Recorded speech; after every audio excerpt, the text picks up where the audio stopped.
Yes right now సిద్దిపేటలో మాజీ మంత్రి హరీష్ రావు మాట్లాడుతున్నారు. లైవ్ లో చూద్దాం. 1582 మంది 9.5 ఏళ్ల బీఆర్ఎస్ కాలంలో రిటైర్ అయ్యారు. చాలా మందికి రిటైర్ అయిన రోజే ఇచ్చాం, తప్పితే నెల లోపల అందరికీ డబ్బులు ఇచ్చాం. అంటే ఆ రోజు కేసీఆర్ గారు ఇవ్వగలిగినప్పుడు నువ్వెందుకు ఇస్తలేవు? అంటే నీకు మనసు లేదు, నీ ప్రాధాన్యతలు వేరున్నాయి. 2014-15లో 14,698 మంది రిటైర్ అయినరు. 15-16లో 17,250 అయినరు. అదేవిధంగా 17-18లో 18,591, 18-19లో 13,651, 19-20లో 7,414, 20-21లో 8,344, 21-22లో 9,337. ఇట్లా ప్రతి సంవత్సరం కలిపి 92,582 మంది ఉద్యోగులు బీఆర్ఎస్ పాలనలో రిటైర్ అయినరు. ఆ రోజు కేసీఆర్ గారు రిటైర్డ్ ఉద్యోగులకు రావాల్సిన బకాయిలు ఎప్పటికప్పుడే ఆనాడు బీఆర్ఎస్ ప్రభుత్వం చెల్లించింది. ఇవాళ రేవంత్ రెడ్డి చెల్లించకపోవడానికి కమిషన్లు రావు గనుకనే ఇవాళ ఆయన రిటైర్డ్ ఉద్యోగులకు బెనిఫిట్లు ఇవ్వకుండా ఇవాళ ఇబ్బంది పెడుతున్నటువంటి పరిస్థితి మనందరం కూడా చూస్తా ఉన్నాం. ముఖ్యంగా ఈ ప్రభుత్వం ఎంత దుర్మార్గంగా ఉందంటే పీఆర్సీ కమిషన్ రిపోర్ట్ అయితే వస్తలేదు, దాన్ని అడగకుండానే ఎక్స్టెన్షన్ ఇస్తున్నారు. ఈ రిపోర్ట్ వస్తే పైసలు ఇవ్వాల్సి వస్తుందని, జీతాలు పెంచవలసి వస్తుందని పీఆర్సీ కమిషన్ కు ఆటోమేటిక్ ఎక్స్టెన్షన్లు ఇస్తా ఉన్నారు. అదే విద్యా కమిషన్ రిపోర్ట్ వచ్చింది. అదెంత గొప్ప రిపోర్ట్ అంటే టీచర్లకు జీతాలు ఎక్కువ ఉన్నాయి, తక్కువ చేయమంటుంది. నీ పని విద్యా కమిషన్ రిపోర్టా, జీతాల రిపోర్టా? జీతాలకు రిపోర్ట్ ఇవ్వాల్సి ఉంటే నువ్వు అది పీఆర్సీ ఇస్తుంది, విద్యా కమిషన్ ఎందుకు ఇవ్వాలి?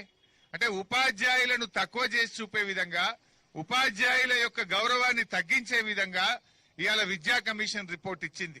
అది విద్యా కమిషన్ రిపోర్ట్ కాదు, రేవంత్ రెడ్డి రిపోర్ట్. రేవంత్ రెడ్డి ఆలోచనలకు అనుగుణంగా ఆయన రిపోర్ట్ ఇచ్చినటువంటి పరిస్థితి ఉంది.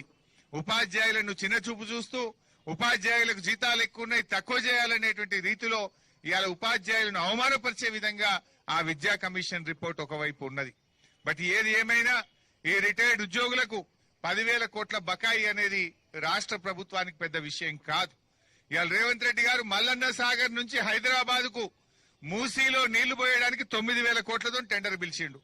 ఒక్క మల్లన్న సాగర్ నుంచి మూసీకి తీసుకుపోయే పైప్ లైన్ ముచ్చట కాదు, 20,000 మంది ఉద్యోగులకు పరిష్కారం అయిపోతారు కదా. ఒక్క ప్రాజెక్టు విలువ కాదు, మరి దానికి పైసలు ఉన్నాయి కదా నీకు. పైపులు నేను రాంగా చూసుకుంటూ వచ్చిన ఫుల్ స్పీడ్ లో పనులు అవుతున్నాయి, పైపులు అవుతున్నాయి. మరి 9,500 కోట్లతోని మల్లన్న సాగర్ నుంచి నీళ్లు తీసుకుపోయి మూసీలో పోస్తా అంటున్నావు. దానికి పైసలు ఉన్నాయి కానీ మా 20,000 మంది రిటైర్డ్ ఉద్యోగులకు బెనిఫిట్స్ ఇవ్వడానికి మీకు పైసలు లేవా? ఇవాళ కమిషన్ల కోసం ఆ పనులు జరుగుతున్నాయి, ఇక కమిషన్లు రావు గనుకనే ఇవాళ రిటైర్డ్ ఉద్యోగుల ఉసురు పోసుకుంటున్నావు. నేను రిటైర్డ్ ఉద్యోగుల్ని కోరేది ఒక్కటే, ప్రజల్ని చైతన్యపరచండి.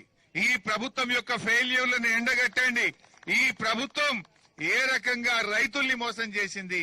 3 సార్లు రైతు బంద్ వేయలేదు, పంటల బీమా రాలేదు, రైతు బీమా రావడం లేదు, పంటలకు బోనస్ రావడం లేదు, ఇవాళ రుణమాఫీ జరగడం లేదు. రైతుల్ని ఎట్లా మోసం చేసిందో ప్రజలను చైతన్యపరిచే పని చేయండి. ఇవాళ ఉద్యోగులను సంఘటితం చేయండి. ఇవాళ ఆర్టీసీని ప్రభుత్వంలో విలీనం చేస్తామని ఆర్టీసీ ఉద్యోగులను కూడా మోసం చేసిండ్రు. మహాలక్ష్మి ఇస్తామని మహిళల్ని మోసం చేసిండ్రు. ఇలా అన్ని మోసాలే. 6 గ్యారంటీలని బాండ్ పేపర్ల మీద సంతకాలు పెట్టి ఇవాళ ప్రజల్ని మోసం చేసిండ్రు. చివరికి మిమ్మల్ని కూడా మోసం చేస్తా ఉన్నారు. దీనికి ఒకటే, తప్పకుండా మేము అసెంబ్లీలో మీ గొంతుకై ప్రశ్నిస్తాం. మీ గొంతుగా, మీలో ఒకడిగా మీ బాధను తప్పకుండా శాసనసభ వేదికగా ఈ ప్రభుత్వం మీద ఒత్తిడి పెంచుతాం. ప్రభుత్వం మెడలు వంచుతాం. మీ బకాయిలు వచ్చే విధంగా బీఆర్ఎస్ పార్టీ పక్షాన మేం పోరాడతామని చెప్పి మీకు ఈ రోజు హామీ ఇస్తా ఉన్నా. శాసనసభను స్తంభింపజేసైనా సరే ప్రభుత్వం మీద ఒత్తిడి పెట్టి ఈ ప్రభుత్వం మెడలు వంచి మీ బకాయిలు చెల్లించడం కోసం పూర్తి సర్వశక్తులు పెట్టి శాసనసభలో మీ పక్షాన పోరాటమని చెప్పి రాష్ట్రంలోని రిటైర్డ్ ఉద్యోగులందరికీ నేను ఈ సందర్భంగా హామీ ఇస్తా ఉన్నాం. ఎందుకంటే ఇది చాలా న్యాయమైనటువంటిది. ఈ వయసులో ఈ ఉద్యోగులను మనోవేదన గురి చేయడం మంచిది కాదు.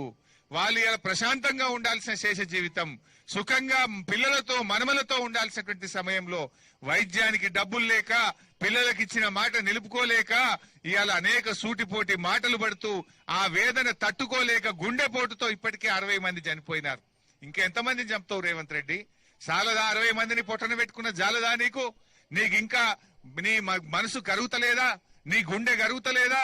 ఎందుకు వీళ్ళని ఇవాళ రోడ్ల మీద కూర్చొని పెడుతున్నావు? ఇళ్లలో ఉండాల్సిన ఉద్యోగులు ఇవాళ రిటైర్ అయినాక 30 ఏండ్లు సేవ చేసినాక ఇవాళ రోడ్డు మీదకి తెచ్చినావు వాళ్ళ జీవితాలను.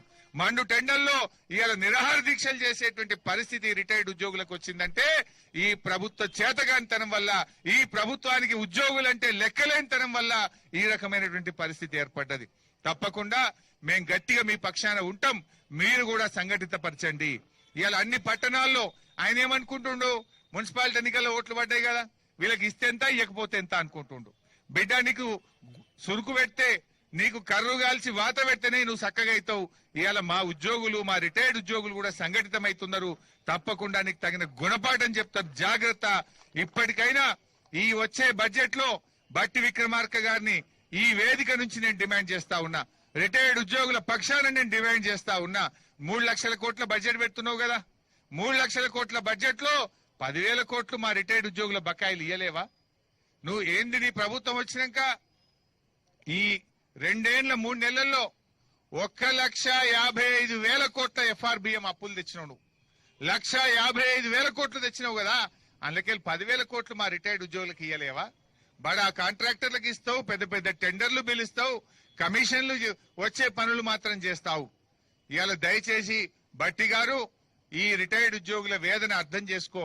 ఈ బడ్జెట్ లో ప్రత్యేకంగా 10,000 కోట్లు పెట్టి రిటైర్డ్ ఉద్యోగుల బకాయిలన్నీ చెల్లించే విధంగా బడ్జెట్ రూపకల్పన చేయాలని చెప్పి కూడా ఆర్థిక మంత్రి గారిని డిమాండ్ చేస్తూ అందరికీ నమస్కారం. జై తెలంగాణ.